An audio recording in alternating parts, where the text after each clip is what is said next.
Hello, I'm Maxi. I'm 11 years old and I'm part of the corn and Nogue, specifically the alto. Hello, I'm Simon. I'm 80 years of age. I'm a member of the National Symphony Chorus and I sing bass too. Would you like to start, Maxi? Okay. Why did you join the choir National Symphony Chorus?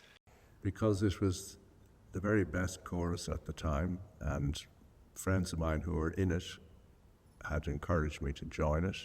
They had a lot of the really good young singers who had been in National Chamber Choir as well, who helped out in concerts. I've sung with them before. I remember when I was doing what was it again? With the Symphony Chorus, was it? Or Yeah. I don't know. Matthew Passion or Mahler. Yeah, exactly. Matthew Passion, yeah. Oh, it's wonderful, isn't it? Yeah, definitely. And why did you join Corn and Oak? Wolfgang told me about it and I was really amazed about what they were doing, and I heard they had they did loads of stuff for Christmas and I really wanted to join them and I was getting really jealous, so I just... But you must have been singing already. Were you singing in school? Yeah, there's a school choir, like we sing at the church and stuff. Yeah. And that was kind of like where I learned all of the music and how to sing, and then this was kind of like a trial to see if I was good. Or is there music at home? Yeah, we sing songs. Usually I just sing it maybe when I'm tidying up stuff. So I'm like, my mum sings all the time. Sometimes it gets really annoying. She's like, la, la, la. What's your favourite song, Mum? And what about you?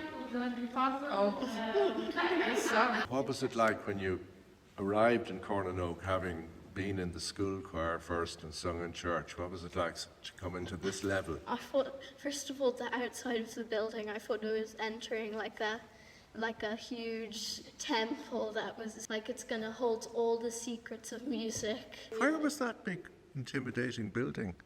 It's here. Here? Yeah. But you just remind me there, I remember my first ever concert here was I was in another choir before I joined the NSO chorus. It was my first time, and I know exactly how you felt on this big stage. And I thought everybody was listening to me, and I couldn't stop shaking. And I was one of a huge choir. But it was so exciting. Yeah. It was so exciting. It was wonderful. Do you enjoy the feeling of singing with other people? Yeah, I feel making harmonies and things like that. Like when I loved singing with other people, because if it was by myself, I would probably, I don't know, be too nervous to even step onto the stage.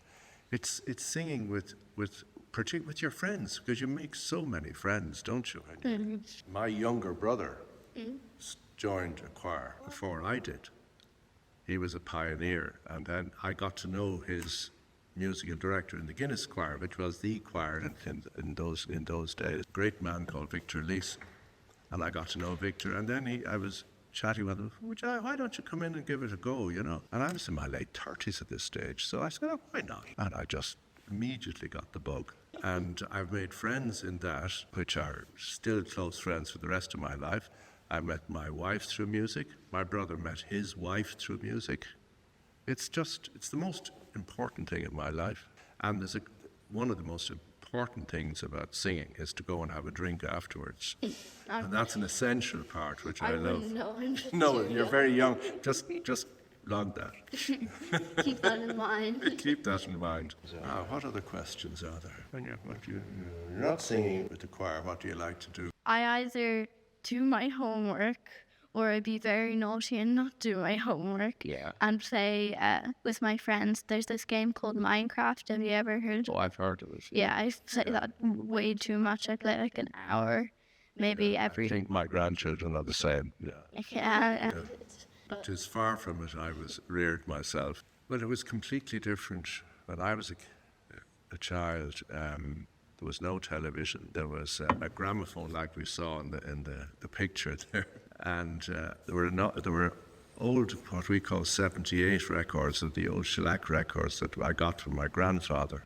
I've seen records. My cousins have records. These would be vinyl.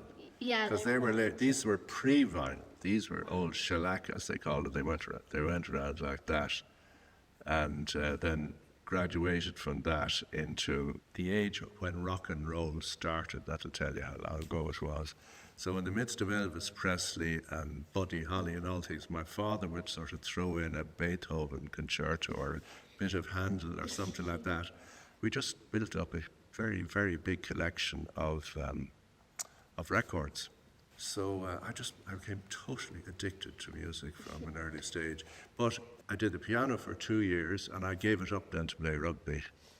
And then I gave up rugby, and I wish I'd stayed with the piano. So much as I loved music, I was never participating in the making of music until I started singing.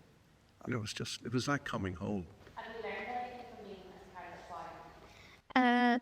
Probably trust your friends. They're not your enemies, because there's a big rivalry, but I feel like rivalries are the one thing you should not do. Like in the first, when I was in the training choir, I felt like the other boys and girls were my enemies almost, but now I just see them all as friends. I saw them as an enemy because we're competing for a place. But now I'm just feeling like that's such a stupid thing to do, because we're all friends at the end of the day.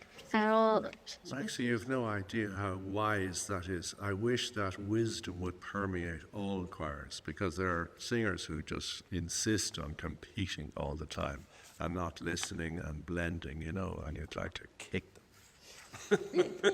You're so right. Yes, I hope so. Well done, Maxi.